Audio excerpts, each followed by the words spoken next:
खबर शामिल करेंगे टांग से सवादुल्ला मुगल की रिपोर्ट के मुताबिक बारिशों से गांव गरा शादा की गली मोहल्लों और घरों में मौजूद बारिश की निकासी के लिए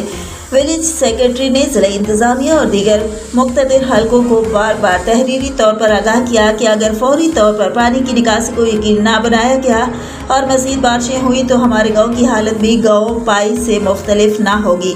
मगर सद अफसोस कि उनकी दरख्वास्तों पर जिला इंतजामिया ने कोई खातिरख्वाह इकदाम तो दरकिनार एक अदद पीटर और डीजल तक फ्राहम न किया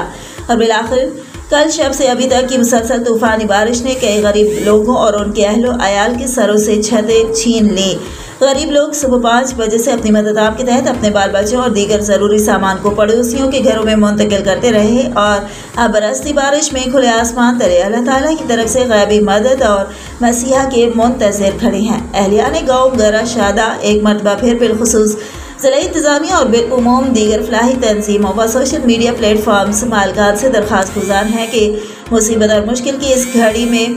हमारा साथ दें ताकि हालात को इंसानी अलमिया में तब्दील होने से बचाया जा सके। जिन लोगों के घर मुकम्मल तौर पर मुनहदम हो गए हैं उनके लिए हंगामी बुनियाद पर टेंट और खुराक का बंदोबस्त किया जाए और घरों और मोहल्लों में मौजूद पानी की निकासी के लिए